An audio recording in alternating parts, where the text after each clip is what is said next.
अगर आपने नोटिस किया हो तो मस्जिद चाहे देश की किसी भी शहर में बनी हो, उसकी बनावट हर जगह एक जैसी ही देखने को मिलती है। लेकिन बात जब हिंदू मंदिरों की आती है तो ऐसा नहीं होता। जिस तरह के हिंदू मंदिर हमें नॉर्थ इंडिया में देखने को मिलते हैं, वैसे साउथ इंडिया में नहीं दिखते। वहां के मंदिरों की बनावट एकदम अलग होती है। क्या आपने कभी सोचा है कि ऐसा क्यों है?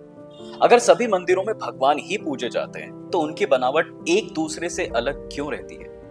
क्यों नॉर्थ और साउथ इंडिया में विष्णु जी के मंदिरों की बनावट अलग अलग देखने को मिलती है? चलिए आज इन सभी सवालों के जवाब साथ में ढूंढते हैं और मंदिर के अंदर छिपे हुए रहस्यों को भी जानते हैं। देखिए, आप सब में ज्यादातर लोग मंदिर रोज जाते होंगे, राइट? वहां भगवान के दर्शन करते होंगे, मंदिर की परिक्रमा करते होंगे और उसकी खूबसूरती की तारीफ भी करते होंगे। लेकिन कभी आपने सोचा है कि मंदिर में अलग अलग भाग क्यों बनाए जाते हैं?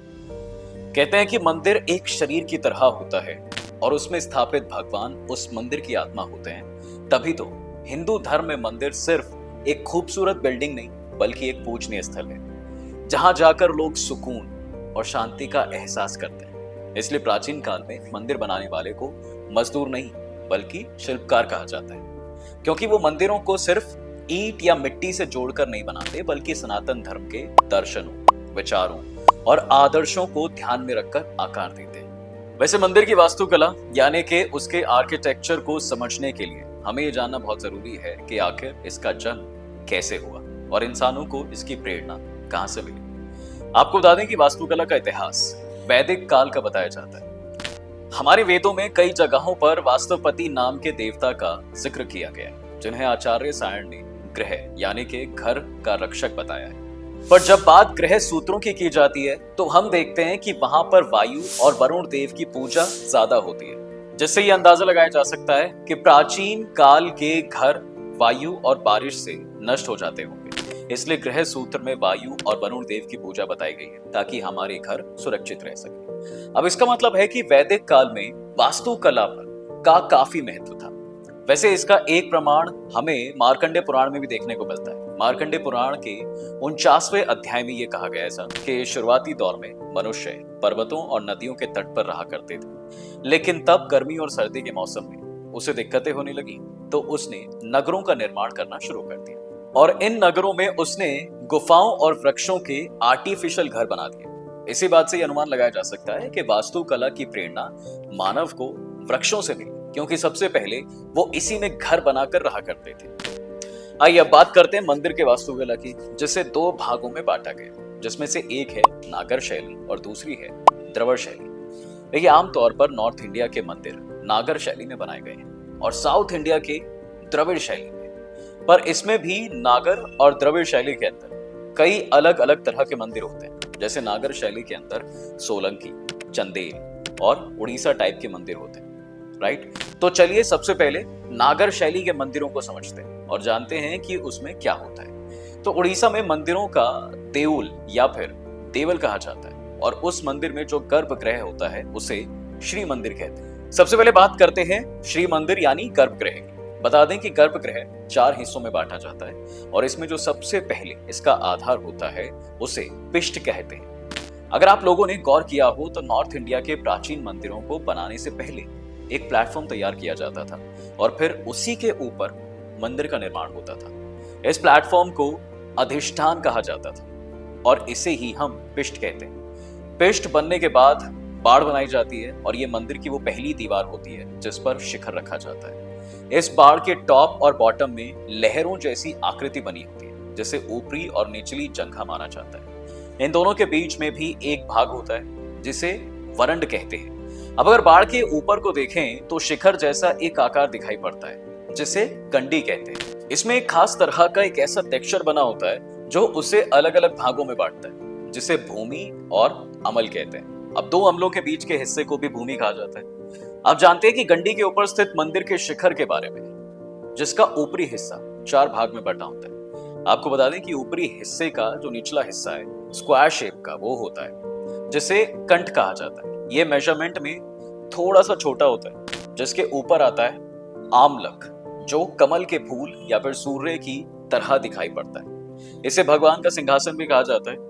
आपको इसके ऊपर छत्र के आकार की आकृति भी नजर आएगी, जिसे खपूरी कहते हैं, और इसी खपूरी के ऊपर मंदिर के कलश को स्थापित किया जाता है, जिसे देव चिन्ह कहा जाता है। अब इस तरह से जब आप पूरे मंदिर के स्ट्रक्चर को ध्यान से ऑब्जर्व करेंगे तो ये आपको किसी देवता के शरीर जैसा नजर आएगा, जिसमें बाढ़ उनके दोनों पैरों को दर्शाता है। गंडी का हिस्सा उनकी नाभि से वृक्ष वाले हिस्से तक और मंदिर का मस्तक उनकी गर्दन से सिर तक के हिस्से को जो है रिप्रेजेंट करता है। यानी कि मंदिर में आप जो भी नक्काशी, जो भी हिस्सा देखते हैं, वो बहुत सोच समझकर और वेद पुराणों की बातों को ध्यान में रखकर ही बनाया जाता है। चलिए अब द्रविड़ शैली के मंदिरों को समझते हैं और जानते हैं कि नागर और द्रविड़ शैली के मंदिरों में क्या अंतर होता है। देखिए दोस्तों, जहां एक तरफ नागर शैली के मंदिरों में सबसे पहले अधिष्ठान यानी कि पिष्ट का निर्माण किया जाता है, वहीं दक्षिण भारत में द्रविड़ शैली के बने मंदिरों में आपको ये देखने को ही नहीं मिलेगा। जी हाँ, और ऐसा इसलिए है क्योंकि उत्तर भारत के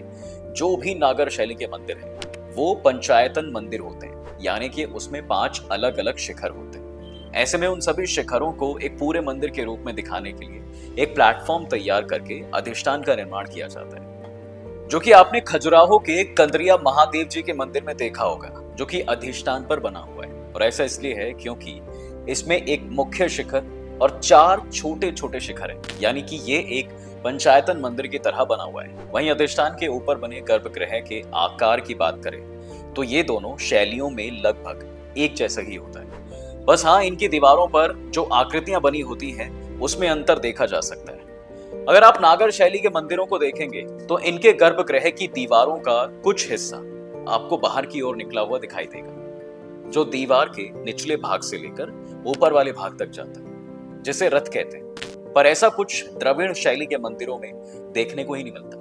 अब इसके अलावा जिस तरह हमें नागर शैली में बाढ़ पर निचली और ऊपरी जंगा देखने को मिलती है, वो द्रविड़ शैली में कहीं भी देखने को नहीं मिलती। अब बात करें अगर शिखर की, तो द्रविड़ शैली के मंदिरों के शिखर में आपको छोटे छोटे पिरामिड की तरह खंड बने दिखेंगे, जो असेंडिंग ऑर्डर में बनकर पूरा एक पिरामिड की तरह आकार बनाते हैं, और फिर इनके ऊपर स्तूपिका बनी होती है। जबकि नागर शैली के जितने भी मंदिर हैं उसमें पिरामिड नुमा आकार तो बना होता है, पर ये कॉन्टिन्यूअस ढलावदार आकार में होता है। साथ ही इस शैली के मंदिरों में शिखर में अगर आप गौर से देखेंगे तो आपको मुख्य शिखर से जुड़े हुए छोटे छोटे कई सारे शिखर दिखाई देंगे, जिन्हें उरुश्रृंग या फिर अंध शिखर भी कहा जाता है। अब इसके साथ ही नागर और द्रविड़ शैली के मंदिरों में जो सबसे बड़ा अंतर है वो है इनके मुख्य द्वार। द्रविड़ शैली के मंदिरों में मुख्य द्वार को गोपुरम कहते हैं, जो कि 2 फ्लोर में बने होते हैं, जिसमें जो नीचे वाला मुख्य द्वार होता है और उसके ऊपर बने दूसरे फ्लोर में कलाकृतियां बनी होती हैं, जिसमें से जो कलाकृति सबसे टॉप पर होती है वो गाय के सींग के आकार की होती है। यही वजह है कि इसके प्रवेश द्वार को गोपुरम कहा जाता है। अब बात अगर नागर शैली की करें तो उसमें मंडप को ही प्रवेश द्वार मान लिया जाता है। यहाँ मंडप के ऊपर दूसरा फ्लोर तो होता नहीं है, लेकिन हाँ, गज लक्ष्मी या फिर गंगा यमुना की आकृतियां जरूर बनी होती। चलिए अब जान लेते हैं कि आखिर मंडप क्या होता है। देखिए, नागर शैली के मंदिरों को देखेंगे तो उसमें गर्भगृह के पास उसी की तरह और भी छोटी छोटी संरचना बनाई जाती है, लेकिन उसमें मूर्ति स्थापित ना करके बाकी की क्रियाएं जो है वो की जाती है। जैसे उड़ीसा के मंदिरों की बात करें तो वहां गर्भगृह के साथ एक मंडप जरूर होता है, जिसे जगमोहन कहा जाता है। लेकिन समय के साथ इसमें 2 मंडपों की संख्या और बढ़ गई है, जिसमें से एक नाट्य मंडप हुआ और दूसरा हुआ भोग मंडप। अब जैसे कि नाम से ही पता चल रहा है कि नाट्य मंडप में देवताओं को प्रसन्न करने के लिए नृत्य आदि किए जाता था, और भोग मंडप में देवताओं को उपहार चढ़ाया जाता है। अब आसान भाषा में कहें तो नागर शैली के मंदिरों में मंडप ज्यादा देखने को मिलते हैं, और इसका एक उदाहरण अयोध्या में बना राम मंदिर भी है। जी हाँ, अब अगर आपने गौर किया होगा तो शिव मंदिर में एक मंडप अलग से बनाया जाता है, जिसमें नंदी महाराज को स्थापित किया जाता है। तो दोस्तों, अब तो आप मंदिर में बने मंडप, उनकी नक्काशी और प्रवेश द्वार के बारे में सब कुछ जान गए होंगे, और ये भी समझ गए होंगे कि प्राचीन मंदिरों को बनाने वाले कोई मजदूर नहीं बल्कि बड़े फिलोसोफर हुआ करते थे, जो सनातन धर्म के वेद ग्रंथों को ध्यान में रखकर ही उसका निर्माण करते थे। अगर आपको हमारा ये वीडियो अच्छा लगा है तो इसे लाइक और शेयर जरूर करें। साथ ही ऐसे और भी वीडियोस के लिए हमारे पेज यानी द डिवाइन टेल्स को फॉलो करना बिल्कुल ना भूलें।